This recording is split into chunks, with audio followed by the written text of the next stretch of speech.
The Miami Sharks are playing against the Americans, hoping to make the 2001 Affiliated Football Franchises of America or AFA playoffs.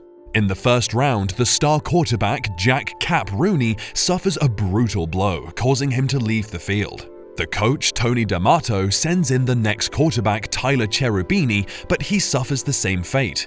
In the first half, the Sharks have lost 2 quarterbacks, so Tony asks for the third-string quarterback, Willie Beeman. As the game proceeds, we're introduced to Christina Pagniacci, the team's owner, who inherited it from her deceased father, Arturo. Christina has brought in Nick Crozier as the offensive coordinator, but Tony continuously ignores Nick's remarks. Elsewhere in the field, prominent sports reporter Jack Rose makes snide comments on Tony's old-school coaching ways. After the first half, the players are treated for their injuries by Dr. Harvey Mandrake. Mandrake ignores the team's internist, Dr. Ollie Powers' recommendations on properly treating the players instead of dosing them with pain medications. Beeman is so nervous about playing such a big game that he throws up and makes several mistakes in the third quarter.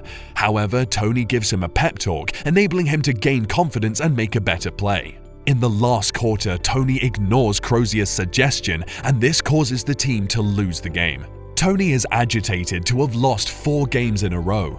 He visits Rooney in the hospital, where Rooney asks Tony not to give up on him and promises to make a comeback in the playoffs. Tony's obsession with the game has caused him to be estranged from his wife and kids. Tony visits Christina and the two argue about the team's direction. Christina is tired of losing money despite promises from Tony to do better. She insinuates that she might be cutting off Rooney in the next season, and Tony's contract might end unless something changes. Tony reminds Christina that Arturo never interfered in his coaching methods, and Christina says she will back off once the team improves. The Sharks move on to their next game, and since Tyler is feeling better, he is the quarterback. Unfortunately, the team is losing to their opponents, so Tony brings Beeman in. Once again, Beeman throws up in the field, but has such a great game that the team wins. However, Tony is offended when Beeman changes certain plays. The team celebrates their win by attending a party hosted by the mayor. At the party, Beeman enjoys his newfound status by flirting with other women and blatantly ignoring his long-term girlfriend, Vanessa. Rooney's wife, Cindy, humiliates Vanessa when she points out that she must marry Beeman to be considered part of the club. Christina argues with the mayor, wanting $250 million to build a stadium for the Sharks. When the mayor hesitates, Christina threatens to move the team to another city. Nick approaches her and suggests he might leave the team if he's not made head coach in the next season. After the party, Vanessa asks Beeman what their relationship means to him, but Beeman wants to focus on the game. The two have a heated argument that results in breaking up. The next game takes the team to Los Angeles. On the plane, Tony approaches Beeman and offers himself up should Beeman want to talk about anything, including his family's lack of support at his games. The game is successful, but Nick and Rooney complain to Tony that Beeman repeatedly ignores the team's conservative offense and changing plays in the huddle. Meanwhile, Christina visits the locker room to congratulate the players, especially Beeman. Beeman takes the opportunity to ask Christina out on a date, but she politely declines. Powers approaches Mandrake regarding the starting middle linebacker Luther "Shark" LeVay. Shark has a cortisone addiction, but Powers is worried about his previous concussions and wants to do an MRI. Mandrake reveals that most players have injuries, but they bear the pain to be excellent in their fields. However, Powers can do the tests he wants on Shark. Beeman's popularity increases by the day, causing him to develop narcissism. He does a music video and has an interview with Jack where he reveals that while playing in San Diego, his coaches made him a defensive secondary player, causing him to injure his shoulder. He believes that racism plays a factor in football, seeing as 70% of the players are African Americans, yet only a few are coaches and all owners are white. Rooney works hard to get back on his feet and play in the playoffs. However, Christina wants Mandrake to sign off Rooney and keep Shark despite his neck injury. One night, Tony has a rendezvous with a young escort, Mandy, but feels he wants a proper relationship. Mandy declines the offer, opting to let things stay as they are. Before the last game, Beeman visits Tony at his vast home. Tony appreciates Beeman's potential, but feels that the latter is taking in way too much too fast. Beeman mentions his racism-placism theory when Tony talks about bringing Rooney to the playoffs.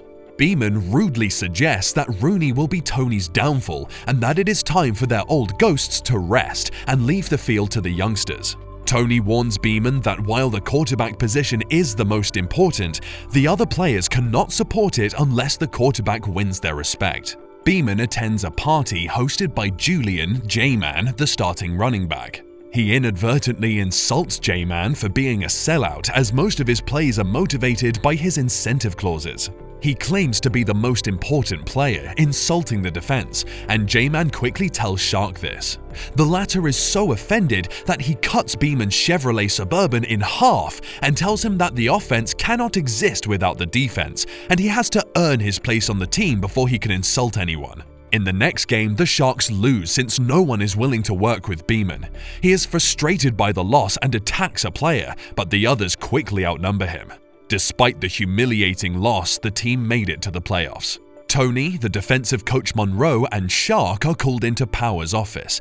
He reveals Shark's injury, claiming that any other blow would be fatal. Shark wants to play as he has to get 3 tackles and 1 sack to get his $1 million bonus.